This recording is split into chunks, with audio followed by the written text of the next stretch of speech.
మానస సరోవర్ యాత్ర ప్లాన్ చేస్తున్నారా? నమ్మకంగా సేఫ్ గా మీ కలల మానస సరోవర్ యాత్రని ట్రావెల్ టర్న్స్ తో నిజం చేసుకోండి. మరిన్ని వివరాలకు ఈ నెంబర్కు కాల్ చేయండి. నమస్తే రమగారు. నమస్తే జయ. రమగారు, మనకి ఈ నెలలోనే వసంత పంచమి ఉంది. మరి పంచమి యొక్క విశిష్టత, ప్రత్యేకమైన పూజా విధానాలు చేస్తూ ఉంటాం సరస్వతీ దేవికి కదా. అవును. మనకి బాసర్లో కూడా చాలా బాగా చేస్తారు పూజ. వర్గల్లో కూడా బాగా చేస్తారు. అవును రమ్మగారు, వర్గాలు వెళ్ళాలి రమ్మగారు. ఎప్పటి నుంచో అనుకుంటా ఉన్నాను, వెళ్దాం. బాసర వెళ్ళాను కానీ ఒకసారి వెళ్దామండి. సాయంకాలము వర్గల్లో ఆ, హారతి ఇచ్చే వేళ మాకు బాగుంటుంది. అవునా? కొన్నేళ్ల క్రితం మేము వెళ్తే హారతి ఇస్తారు ఉండండి అని చెప్పారు. ఆహా. ఏ ఏ సమయానికండి? 7 గంటలు 7:15 అనుకుంటున్నాను నేను. 7 తర్వాతే మొత్తం దీపాలన్నీ ఈ ఎలక్ట్రిసిటీ దీపాల లైట్లనే తీసేశారు. అమ్మవారు ఒక తెల్లని చక్క వస్త్రం, అది మహా చక్కటిది. సాయంకాలాలు మహా బాగుంటుంది. ఆ హారతి ఇస్తుంటే ఆమె హారతితో పాటు కళ్ళు తిరుగుతున్నట్టున్నాయి జయ, పైకి కిందకి. బాగుందంటే ఆ వర్గంలో అమ్మవారి దర్శనం ఆ సాయంకాలం వేళ ఒక 5-6 సంవత్సరాలైనా అయింది. బ్రెయిన్లో ఇంచి పోలా అది.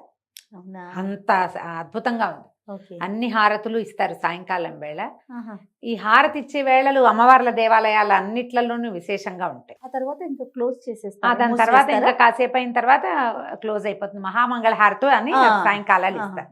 చాలా బాగుంటుంది. ఓకే. వసంత పంచమి, మాఘశుద్ధ పంచమిని వసంత పంచమి చెప్తారు. అయితే ఇప్పుడు మనం సరస్వతి పూజ చేసుకుంటున్నాం కానీ ఇది వరకు ఈ వసంత పంచమిని వసంతోత్సవంగా చేసేవాళ్ళు. ఏంటంటే మన్మధుడు, రతీదేవి, వసంతుడు ఈ ముగ్గురు అవతారాలు వేసుకుని వసంతోత్సవం రంగులు చల్లుతూ చేసుకునే ఉత్సవంగా కూడా ఈ వసంతోత్సవాన్ని చేసుకునేవాళ్ళట. ఇప్పుడు ఇది వసంతం ఇప్పుడే రాదు. మాఘ పాల్గుణాలు అయిన తర్వాత చైత్రము వైశాఖము కదా వసంత ఋతువు. అవును. వసంత ఋతువు ఆగమనానికి ముందొచ్చే ఋతువులోనే ఈ వసంతం ఆడేవాళ్ళట అప్పట్లో.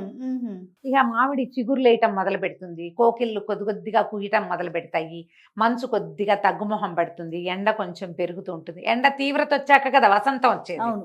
ముదిరిన ఎండకి వసంతం వస్తుంది.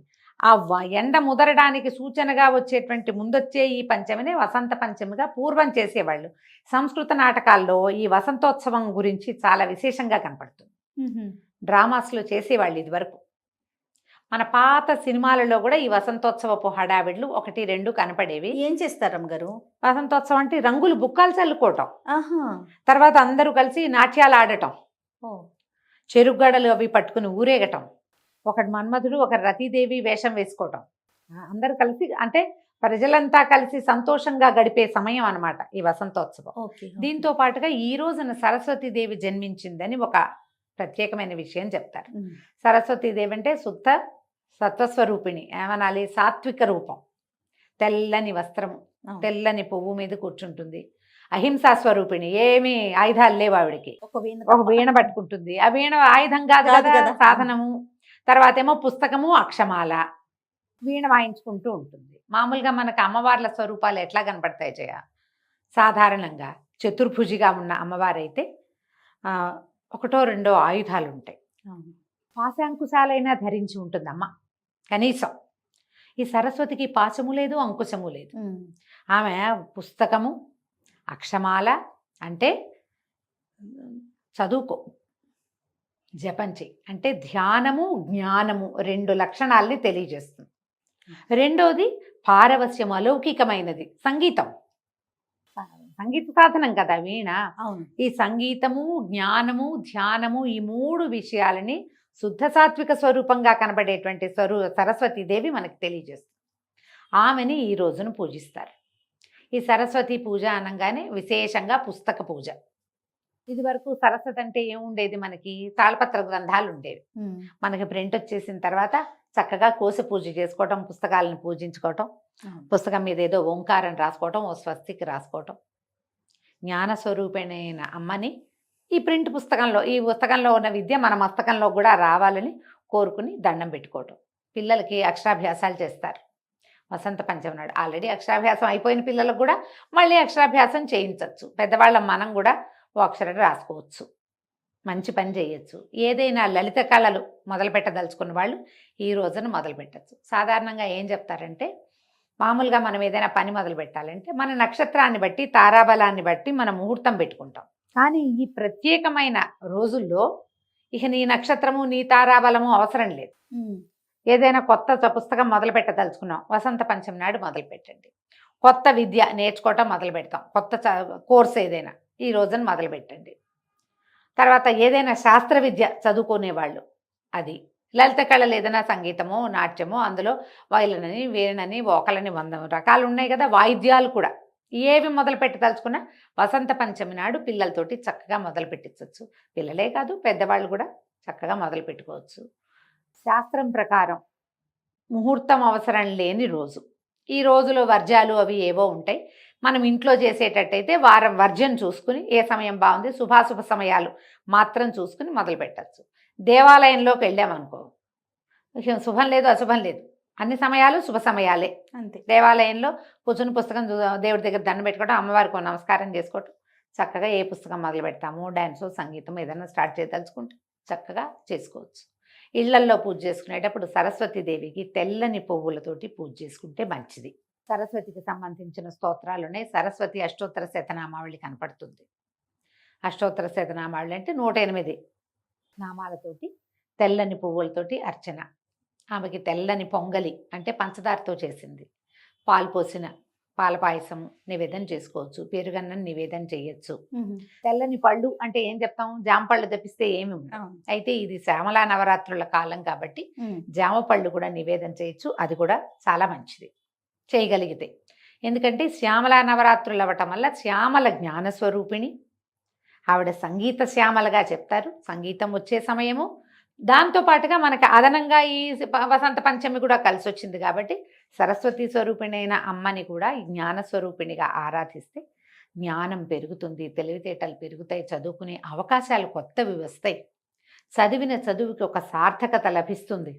ఈ అవకాశాలన్నిటి కోసం అత్యుత్తమమైన రోజుల్లో ఇంకా అత్యుత్తమమైనదిగా చెప్పబడేటువంటి వసంత పంచమి నాడు సరస్వతి ఆరాధన విశేషంగా చేయదగింది. మా ఇంట్లో లేదు, ఇప్పుడు ఇదివరకు ఎప్పుడూ చేయలేదు, ఏమీ తప్పులేదు.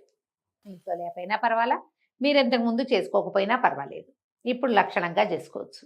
పెద్ద హడావిడేం లేదు. అమ్మవారికి కొంచెం గంధం సమర్పించడం, 2 పువ్వులు సమర్పించడం, తర్వాత ఒక పండు, ఏదైనా నివేదన, ధూపము, దీపారాధన ఎలాగూ చేస్తారు, హారతి ఇవ్వండి, పెద్దవాళ్ళకి నమస్కారం చేసుకోండి, ఇది చాలు. ఇంత మాత్రం. మీకు కుదిరితే దగ్గరలో ఎక్కడైనా సరస్వతి అమ్మవారి ఆరాధన జరిగే దేవాలయాలు ఉంటే అక్కడికి వెళ్ళండి. మన శృంగేరి శారదా పీఠాలు ఉంటే మంచిది. ఇప్పుడు శంకర మఠాలు కనిపిస్తాయి, శంకర మఠంలో అన్ని చోట్ల శారదాంబికే పూజింపబడుతుంది. బోల్డ్ ఉన్నాయి, మనకు దగ్గర అయితే మోతీనగర్లో ఉంది శంకర మఠం, ఎలాగుంది నల్లకుంటలో, ఇంకా ఉన్నాయి 2-3 హైదరాబాద్లో. మీ ఊళ్ళల్లో శంకర మఠాలు ఉంటే శారదాంబని ఆరాధన జరుగుతుంది విశేషంగా. ఆమెకు వెళ్ళి నమస్కారం చేసుకుంటే సరిపోతుంది. ఇంట్లో సరస్వతీదేవి కాలు మీద కాలేసుకుని వీణ పుచ్చుకున్న ఫోటో ఉంటుంది, చక్కగా ఆ ఫోటో ఒకటి ఇప్పటిదాకా లేకపోతే కొని తెచ్చి పెట్టుకోండి ఇంట్లో. ఇట్లా సాత్విక స్వరూపిణిగా ఉన్న అమ్మని చూసి దండం పెడుతుంటే మన విద్య సాత్వికంగా ముందుకెళ్తుంది. నాకు వచ్చేసిందన్న గొప్ప రాదు. ప్రధానమైనది ఏంటంటే మనకి చదువు జ్ఞానము వీటి వల్ల వినయం రావాలి. అవును, సాధారణంగా వినయం రాదమ్మా. పూర్వం చెప్పేవాళ్ళు విద్యా దదాతి వినయం వినయాద్యాతి పాత్రత, పాత్రత్వాత్ ధనం ఆప్నోతి ధనాధర్మం తతసుఖం అని. సుఖం సంగతి పక్కకు పెడితే ముందు విద్యా విదదాతి వినయం అన్నారా.